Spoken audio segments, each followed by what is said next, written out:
കാലമാടന്റെ പെണ്ണ്. രചന നിലാവിന്റെ കൂട്ടുകാരി. അവതരണം സാലിം കരുളായി. ഇപ്പൊ സൂപ്പറായി.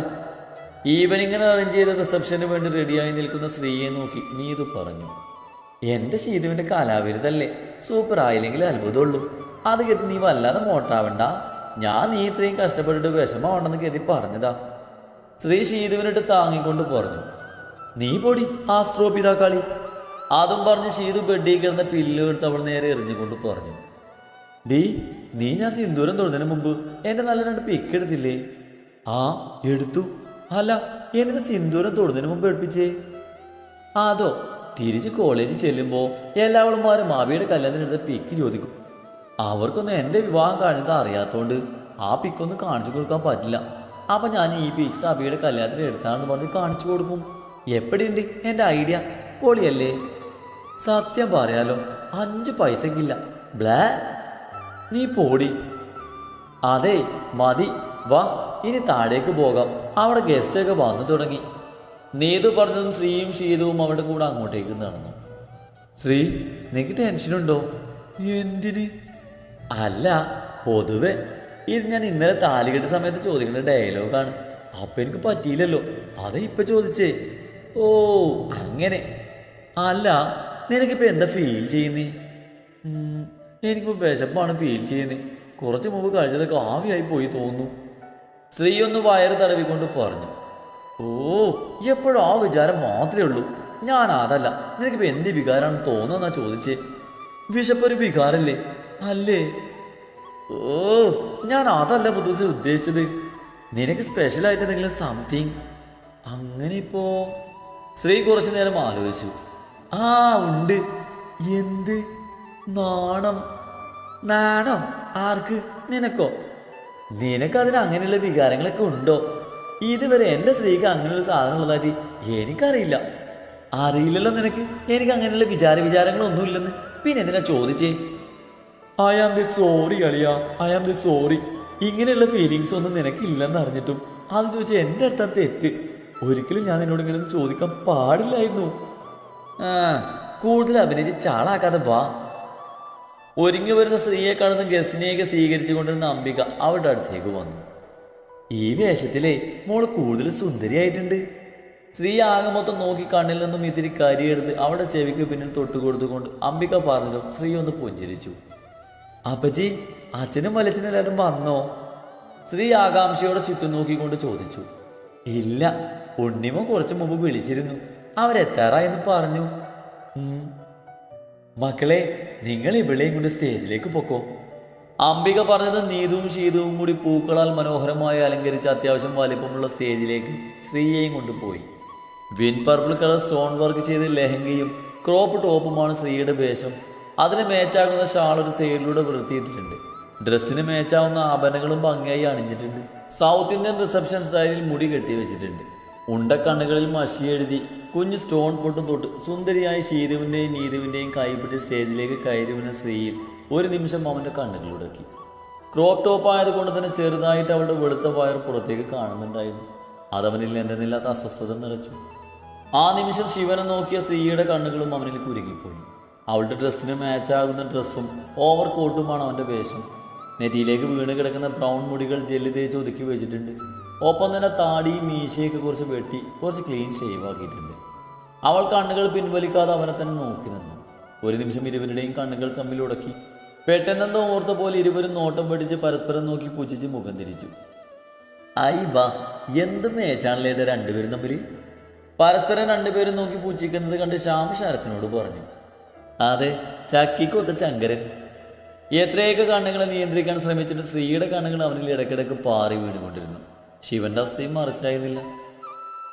ഒപ്പം നിൽക്കുന്ന ശീതുവിനോട് ഓരോന്ന് പറഞ്ഞ് കാറ്ററിംഗ് ചെക്കന്മാരെ വായി നോക്കി നിൽക്കുകയായിരുന്നു സ്ത്രീയും ശീതുവും. അപ്പോഴാണ് കുറച്ച് മോഡേൺ രീതിയിൽ ഡ്രസ് ചെയ്ത് ഒരു പെണ്ണോടി വന്ന് ശിവനെ ഇറുകെ കെട്ടിപ്പിടിച്ചത്. പെണ്ണായതുകൊണ്ട് ശിവൻ ഞെട്ടിപ്പോയിരുന്നു. ശിവനെ കെട്ടിപ്പിടിച്ച് നിൽക്കുന്ന ആ പെണ്ണിനെ കണ്ടതും സ്ത്രീയിലെ കുശുമ്പൂത്തി ചെറിയ രീതിയിൽ ഉണർന്നു. അതിലേറെ ശിവനോട് അത്രയും ക്ലോസ് ആയി നിൽക്കുന്ന പെണ്ണ് ആരാണെന്നുള്ള സംശയം അവളിൽ ഉണർന്നു. പെട്ടെന്നാണ് അവൾക്ക് ശ്യാമിൽ നിന്നും മറ്റുള്ളവരിൽ നിന്നൊക്കെ അറിഞ്ഞ ശിവന്റെ ആദ്യ കാമുകി മധുരമയെ ഓർമ്മ വന്നതും സ്ത്രീ ചെറിയൊരു ആദിയോടെ അവരെ നോക്കി. ആ സമയം അവൻ്റെ കണ്ണുകളിൽ കാണുന്ന ഭാവം എന്താണെന്ന് നിർവചിക്കാനാവാതെ അവൾ നിന്നു. ആ എൻ്റെ കൈ, നീ എന്തിനാണ് കോപ്പ എൻ്റെ കൈ ഞെക്കി പൊട്ടിക്കുന്നേ? ശിവനെയും ആ പെൺകുട്ടിയെയും നോക്കി ശ്രീ ദേഷ്യത്തിൽ കൂടെ നിൽക്കുന്ന ശീതവിൻ്റെ കയ്യിൽ അമർത്തി പിടിച്ചു. ചോരിടി മുത്ത്, ഞാനറിയാതെ. നിക്കെല്ലാം മനസ്സിലാകുന്നുണ്ടേ. ശീത ശിവനെയും അവനോട് ചേർന്ന് നിൽക്കുന്ന പെണ്ണിനെയും ശ്രീയെയും മാറി മാറി നോക്കിക്കൊണ്ട് പറഞ്ഞു. നിനക്ക് എന്ത് മനസ്സിലാവുന്നുണ്ടെന്നാ? അല്ല, നിനക്ക് തൊട്ടും പിടിച്ചിട്ടില്ലെന്ന് എനിക്ക് മനസ്സിലായി. എന്തൊക്കെയോ എവിടെയൊക്കെയോ. കുന്തം മിണ്ടാതിക്കടി കുരിപ്പ്. ഇല്ലെങ്കിൽ ആൾക്കാരൊന്നും ഞാൻ നോക്കില്ല. നീ അതിന് എന്നോട് ചൂടാവുന്ന എന്തിനാ? ഞാനൊന്നും അല്ലല്ലോ നിന്റെ കെട്ടിയനെ പോയി കെട്ടിപ്പിടിച്ച് നിൽക്കുന്നത്. ഓ എൻ്റെ ചങ്കെ, നീ ഒന്ന് നിർത്ത്. എനിക്ക് അങ്ങേരെ ആര് കെട്ടിപ്പിടിച്ച് നിന്നാലും ഒരു കുഴപ്പമല്ല. അപ്പോഴേക്കും അവനോളെ കണ്ട ഞെട്ടിൽ നിന്ന് മുക്തിയായിരുന്നു. Hey, what a pleasant surprise. I am not expect this moment. Shivan ആ പെണ്ണിനെ കണ്ട ആശ്ചര്യത്തിൽ സന്തോഷത്തിൽ നിറഞ്ഞ ചിരിയോടെ പറഞ്ഞു. എൻ്റെ ദൈവമേ, ഈ കാലമാണ് ഇങ്ങനെയൊക്കെ സംസാരിക്കാൻ അറിയോ? ശ്രീ അവൻ്റെ സംസാരം കണ്ട് പറഞ്ഞുകൊണ്ട് അവനെ നോക്കി നിന്നു. ഹേയ് മാൻ, എന്നാലും പെട്ടെന്ന് ഇങ്ങനെ ഒരു സർപ്രൈസ് ഞങ്ങളും പ്രതീക്ഷിച്ചില്ലേ? എന്നിട്ട് നീ തനിച്ചേ വന്നുള്ളൂ, വേറെ ആരും വന്നില്ലേ? നോ, പാപ്പക്കും അമ്മയ്ക്കും വരാൻ പറ്റിയില്ല, ചില കമ്പനി ഇഷ്യൂസ്. അതുകൊണ്ട് ഞാൻ നേരെ ഫ്ലൈറ്റ് പിടിച്ചിങ്ങോട്ട് പോകുന്നു. എനിക്ക് നീ പുതുപ്പെണ്ണിനെ പരിചയപ്പെടുത്തി തന്നില്ല. ആ പെണ്ണ് കുസൃതി ചിരിയോടെ ശിവനോട് ചോദിച്ചു. ഓ, ഞാൻ മറന്നു. മാളു, ഇതാണ് ശ്രീ. ശിവൻ ശ്രീയുടെ കൈ പിടിച്ച് വലിച്ച് അവൻ്റെ അടുത്തേക്ക് നിർത്തിക്കൊണ്ട് പറഞ്ഞു. അവൾക്ക് ശ്രീയുടെ മുഖം കണ്ടതും ഉള്ളിൽ ചെറിയ അസൂയ തോന്നി. Hi, I am Malavika. Malavika Sudarshan, രാമങ്ങളുടെ പെങ്ങളുടെ രമയുടെ ഒരേ ഒരു മകള്. ഇത്രയും കാലം ശിവയുടെ ഞങ്ങളുടെ കൂടെ മുംബൈയിലായിരുന്നു. അല്ല, തൻ്റെ പേരെന്താ? ആ പെണ്ണ് ശ്രീക്ക് നേരെ തൻ്റെ വലതുകരം നീട്ടിക്കൊണ്ട് പറഞ്ഞു. ശ്രീനന്ദ, ശിവയുടെ അങ്ങളുടെ മോളാണ്. ആ, അല്ല, ഇതാരാ? ശ്രീയുടെ കൂടെ നിൽക്കുന്ന ശീതവിനെ കണ്ട് മാളു എന്ന് മാളവിക ചോദിച്ചു. ഇതെൻ്റെ ബെസ്റ്റ് ഫ്രണ്ടാണ് ശീതള്. അതെ, ഞാൻ ഇവളുടെ കുഞ്ഞുനാൾ മുതലുള്ള ഒരേ ഒരു ഫ്രണ്ടാണ്. അല്ലേ ശ്രീ? അതെ. ശീതവിൻ്റെ സംസാരത്തിൻ്റെ ടോണിൽ നിന്ന് തന്നെ ശ്രീക്ക് കാര്യങ്ങൾ മനസ്സിലായിരുന്നു. അവൾക്ക് ഈ വന്നവളെ പിടിച്ചിട്ടില്ലെന്ന്. എന്തായാലും എൻ്റെ ബ്രോക്കും അവൻ്റെ പെണ്ണിനും ഹാപ്പി മാരീഡ് ലൈഫേ.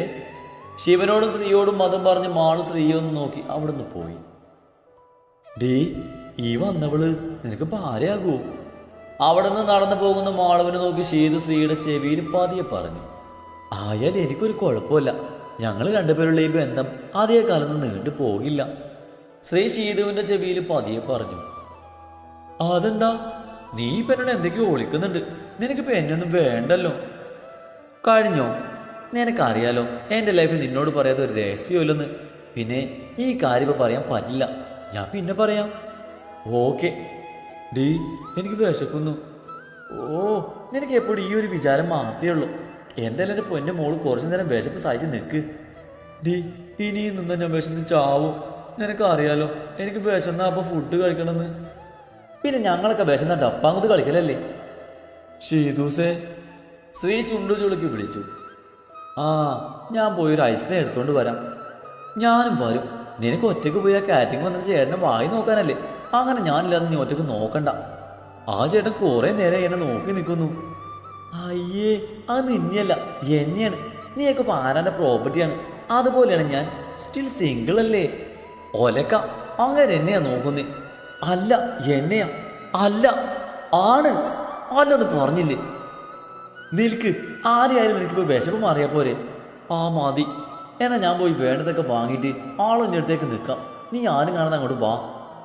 താങ്ക്സ് ഡി മുത്തേ. മതി. അതും പറഞ്ഞ് ശീതു പോയതും ശ്രീ പതിയെ അവിടുന്ന് ആരും കാണാതെ അവിടുന്ന് പോവാൻ നിൽക്കുമ്പോഴാണ് ശിവൻ അവളുടെ അടുത്തേക്ക് വന്ന് അവളുടെ അടുപ്പിലൂടെ കൈച്ചിറ്റി അവൾ അവനോട് ചേർത്ത് നിർത്തിയത്. അവളുടെ നഗ്നമായ അടുപ്പിൽ അവൻ്റെ ബലിഷ്ഠമായ കൈകൾ അമർന്നതും അവളൊന്ന് ഉയർന്നു പൊങ്ങി. പെട്ടെന്നെന്തോ ഓർത്ത പോലെ അവൾ അവളെ ചുറ്റിയിരിക്കുന്ന അവൻ്റെ കൈയെടുത്ത് മാറ്റാൻ ശ്രമിച്ചു കൊണ്ടിരുന്നു. ഡോ, എന്നെ വിട്. ശ്രീ കൈകൾ വേർപെടുത്താൻ ശ്രമിച്ചുകൊണ്ട് പതിയെ പറഞ്ഞതും ശിവൻ അവളെ നോക്കി കണ്ണിറുക്കി ചിരിച്ചുകൊണ്ട് കാണിച്ചതും ശ്രീ വായും തുറന്ന് അവനെ നോക്കി നിന്നു. അവളുടെ ആ വാ പൊളിച്ചു നിർത്തം കണ്ട് ശിവനും ചിരിച്ചുകൊണ്ട് അവളുടെ വാ അടച്ചു വെച്ചു. ഇതെൻ്റെ കാലേട്ടനല്ല. എൻ്റെ കാലേട്ടൻ ഇങ്ങനെയല്ല. പട്ടി, വിട്. എനിക്ക് വിശക്കുന്നു. ഞാൻ എന്തേലും പോയി കാണിക്കട്ടെ. എന്നെ വിടുവോ? അവൾ ബാക്കി പറയും മുന്നേ അവളുടെ ചുണ്ടുകളിൽ അവൻ്റെ വിരൽ തടഞ്ഞു വെച്ചു. മിണ്ടാതെ കുറച്ചു നേരം ഇങ്ങനെ നിൽക്ക്. എനിക്ക് സൗകര്യമില്ല. എൻ്റെ ഭാഗമാണ് ഞാൻ എനിക്ക് ഇഷ്ടമുള്ളത് പറയും. എന്നോട് മിണ്ടണ്ടെന്ന് പറയാൻ താൻ ആരാ? ശ്രീ വിശപ്പ് സഹിക്കാൻ വയ്യാതെ കലിപ്പായി. ശിവൻ അവൾ പറയുന്നതൊക്കെ കേട്ട് ചിരിച്ചുകൊണ്ട് അവളെ കൂടുതൽ അവനോട് ചേർത്ത് നിർത്തി. ശിവനെ നോക്കി പുച്ഛിച്ചുകൊണ്ട് മുഖം തിരിച്ചപ്പോഴാണ് അവൾ അവർക്ക് നേരെ നടന്നു വരുന്ന ആ സുമുഖനായ ചെറുപ്പക്കാരനെ കണ്ടത്.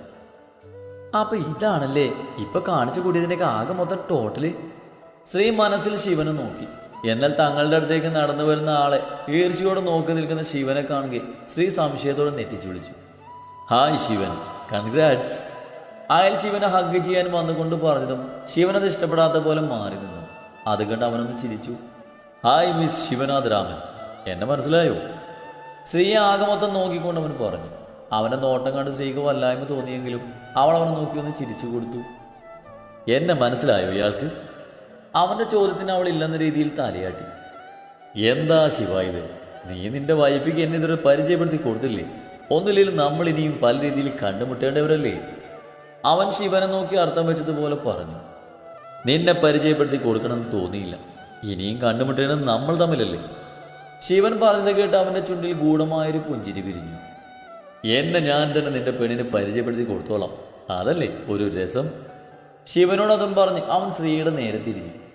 ഹായ് ശ്രീ, ഞാൻ മഹേന്ദ്രൻ. ബിസിനസ് തന്നെയാണ് എനിക്കും. പറഞ്ഞു വരുമ്പോൾ ശിവൻ്റെ ഒരു ക്ലോസ് ഫ്രണ്ടായിട്ട് വരും. Anyway congrats. അതും പറഞ്ഞവൻ അവൾക്ക് നേരെ കൈ നീട്ടിയതും അവൾ കൂപ്പി നമസ്കാരം പറഞ്ഞു. ശ്രീയുടെ പ്രവൃത്തി കണ്ട് ശിവന് ചിരി പൊട്ടിയെങ്കിലും അവൻ മുഖം ഗൗരവത്തിൽ തന്നെ പിടിച്ചു. ഇയാൾ ഇവന് പറ്റിയ ഭാര്യ തന്നെ. പിന്നെ സത്യം പറയാലോ, your look is wonderful. Mahendran ശ്രീയെ ഒഴിഞ്ഞു നോക്കിക്കൊണ്ട് പറഞ്ഞതും ശിവൻ ദേഷ്യത്തിൽ മുഷ്ടി ചുരുട്ടിപ്പിടിച്ചു. താങ്ക്സ്, ശ്രീ അലസമായി പറഞ്ഞു. ശ്രീ, നീ ഏടത്തിൻ്റെയും അമ്മയുടെ അടുത്തേക്ക് പൊക്കോ. മഹേന്ദ്രന്റെ നോട്ടം കണ്ട് ശിവൻ ശ്രീയുടെ മേലുള്ള പിടിയടിച്ചുകൊണ്ട് പറഞ്ഞതും ശ്രീക്ക് സ്വർഗം കിട്ടിയ ഫീലായിരുന്നു. അവൾ വേഗം തന്നെ അവിടുന്ന് ഷീതുവിൻ്റെ അടുത്തേക്ക് ഓടി. മഹേന്ദ്രൻ, നീ പോകാൻ നോക്ക്. ശിവൻ ശ്രീ പോയ വഴിയെ നോക്കി നിൽക്കുന്ന മഹേന്ദ്രനോട് ദേഷ്യം ഉള്ളിൽ അടക്കി പിടിച്ചുകൊണ്ട് പറഞ്ഞു. ഞാൻ അങ്ങനെ പോകാനല്ല വന്നത്. പിന്നെ ശ്രീ കൊള്ളാട്ടോ, നിന്റെ മാധുരിയെ പോലെയല്ല. ഇവൾ അവളേക്കാൾ എത്രയോ മുന്നിലാണ്. ഉഗ്രൻ പീസ് തന്നെ. എനിക്കങ്ങ് ഒരുപാട് ഇഷ്ടമായി. ഡാ, ശിവൻ ദേഷ്യത്തിൽ അവൻ്റെ കോളലിൽ കുത്തിപ്പിടിച്ചു. ചൂടാവല്ല ശിവ, ദേ ആളുകളൊക്കെ ശ്രദ്ധിക്കുന്നു. നിനക്ക് എന്താ വേണ്ടത്? മര്യാദയ്ക്ക് ഇവിടുന്ന് പോകാൻ നോക്ക്. മേലാ നിന്നെ ഈ പരിസരത്ത് കണ്ടു പോകരുത്. എനിക്ക് വേണ്ടതൊക്കെ ഞാൻ അധികം വൈകാതെ തന്നെ നിന്നിൽ നിന്ന് നേടിയെടുക്കും. അത് നിന്റെ വെറും തോന്നലാ. ഈ ശിവൻ ജീവനോടുള്ളപ്പോൾ തനിക്കതിന് കഴിയില്ല. നോക്കാം, ഇപ്പം ഞാൻ പോകുന്നു. പിന്നെ വരാതിരിക്കാൻ കഴിയില്ല. ഇനി ഞാൻ പലതിനു വേണ്ടി വന്നിരിക്കും. അവൻ ഗൂഢമായ ചിരിയോടെ ശീതുവിനോട് കത്തിയടിച്ച് നിൽക്കുന്ന സ്ത്രീയെ നോക്കി അതും പറഞ്ഞ് അവിടുന്ന് നടന്നതും ശിവൻ ദേഷ്യത്തിൽ മുഷ്ടി ചുരുട്ടി ശ്വാസം മാഞ്ഞു വലിച്ചു വിട്ടു. ഡാ ശിവ, അവനെന്തിനാ വന്നേ? ശരത്ത് ശിവന്റെ അടുത്തേക്ക് വന്നുകൊണ്ട് ചോദിച്ചു. അവനെന്തേലും പ്രശ്നത്തിന് വന്നതാണോ? അവൻ എൻ്റെ കയ്യിലുള്ളത് കിട്ടും വരെ അവൻ ഒരു പ്രശ്നത്തിനും വരില്ല. അതും പറഞ്ഞ് ശിവൻ അവിടുന്ന് പോയി. ആവോ, ഇപ്പൊ ഒരു ആശ്വാസം. ശ്രീ ഷീതു കൊടുത്ത ഫുഡും കഴിച്ചൊരു ഏമ്പക്കവും വിട്ടുകൊണ്ട് പറഞ്ഞു. ഡേ ഷീതു, ഇനി ഐസ്ക്രീം കിട്ടുമോ? ശ്രീ ചുണ്ടും നുണഞ്ഞുകൊണ്ട് ഷീതുവിനോട് ചോദിച്ചു. എൻ്റെ കുഞ്ഞെ, അറിയാൻ പാടില്ലാത്തോട് ചോദിക്കാം. ഇതൊക്കെ എങ്ങോട്ടേ പോകുന്നേ? സംശയം എന്താ? എൻ്റെ വയറിലേക്ക്. അതെനിക്ക് മനസ്സിലായി. അതിനുള്ളിൽ വേറെ എന്തെങ്കിലും ഉണ്ടോ? ഒരു കുഞ്ഞുണ്ട്. എന്തേ? ഷീതുവിനെ പൂച്ചിച്ച് കയ്യിലുള്ള ജ്യൂസും വലിച്ചു കുടിച്ചുകൊണ്ട് അവൾ പറഞ്ഞു. എന്ത്? ഒറ്റ ദിവസം കൊണ്ട് നീ ഇതെങ്ങനെ സാധിച്ചതടി? ഭയങ്കരീ. നീ പൊടി വൃത്തികെട്ടവളെ, ഞാൻ അത്രക്കാരി നെഹിഹേ. ശ്രീ കയ്യിലുള്ള ജ്യൂസിന്റെ ബോട്ടിൽ വലിച്ചെറിഞ്ഞ് മുന്നോട്ട് നടന്നുകൊണ്ട് പറഞ്ഞു. എന്റെ ശ്രീ, നിനക്കൊരു അടിപൊളി ഭർത്താവ് ഉണ്ടായിട്ടും നീ എന്തിനാ ഇവരെയൊക്കെ വായി നോക്കി നടക്കുന്നേ? ശ്രീയുടെയും ഷീതുവിൻ്റെയും അടുത്തേക്ക് വന്നുകൊണ്ട് ശ്യാമു ചോദിച്ചു. മോനെ ശ്യാമേ, നിനക്കൊരു കാര്യം അറിയോ? അണ്ണാ മുതലും മരങ്ങേറ്റം മറക്കുവോ? ഷീതു ശ്രീക്കിട്ട് താങ്ങിക്കൊണ്ട് പറഞ്ഞു. മോളെ, വല്ലാണ്ട് ഊതല്ലോ. പിന്നെ ആർക്ക് വേണം അങ്ങേരെ? എടാ ശ്യാമേ, എനിക്ക് നിന്റെ പറ്റ ഏട്ടനൊന്നും വേണ്ട. അത് കൊണ്ടുപോയി നീ തന്നെ പുഴുങ്ങി തിന്നോ. ഓ, അടിയൻ അങ്ങനെ ചെയ്യാമേ. ഇപ്പം എൻ്റെ മോൾ എൻ്റെ കൂടെ വാ. അവിടെ ഏട്ടൻ്റെ കുറച്ച് ഫ്രണ്ട്സ് വന്നിട്ടുണ്ട്. അതും പറഞ്ഞ് ശ്യാമ അവളെയും പിടിച്ച് വലിച്ച് അവിടെ നിന്ന് നടന്നു. ശ്രീയുടെ വീട്ടുകാർ കൂടി വന്നതും അവൾ ഹാപ്പിയായി. അങ്ങനെ കേക്ക് മുറിക്കലും ഫുഡ് കഴിക്കലൊക്കെയായി ആ റിസപ്ഷൻ നല്ല രീതിയിൽ കഴിഞ്ഞു. എല്ലാവരുടെ മുന്നിലും ഒരു കാഴ്ച വസ്തുവിനെ പോലെ നിന്നും എല്ലാവരെയും പരിചയപ്പെട്ടു ശ്രീയാകെ തളർന്നിരുന്നു. റൂമിലെത്തിയതും ശ്രീ ആശ്വാസത്തോടെ ശ്വാസം വിട്ടു. തൻ്റെ ഉറങ്ങിയാലുള്ള സ്വഭാവം ശരിക്കും അറിയാവുന്നത് കൊണ്ടും ഇന്നലെ അങ്ങനെയൊക്കെ ഡയലോഗ് അടിച്ച് കിടന്നിട്ടുമുണ്ടായ സംഭവമൊക്കെ ഓർത്ത് ശ്രീ ഇനിയും റിസ്ക് എടുക്കാൻ കഴിയാത്തത് കൊണ്ട് സെറ്റിയിലേക്ക് ചാഞ്ഞു. ശിവൻ റൂമിലേക്ക് വന്നപ്പോൾ കണ്ടത് ഡ്രസ്സ് പോലും മാറ്റാതെ സോഫയിൽ കിടന്ന് സുഖമായി ഉറങ്ങുന്ന സ്ത്രീയാണ്. അവളെ നോക്കി ശിവൻ ഫ്രഷായി വന്ന് ബെഡിൽ കിടന്നു. ഓരോ നോത്ത് കൊണ്ട് ശിവൻ പതിയെ കണ്ണുകൾ അടച്ചതും എന്തോ താഴെ വീഴുന്ന ശബ്ദം കേട്ടതും ശിവൻ എണീറ്റ് ലൈറ്റിട്ടു. മുന്നിലുള്ള കാഴ്ച കാണതും ശിവൻ ഒരു നിമിഷം തറഞ്ഞിരുന്നു പോയി.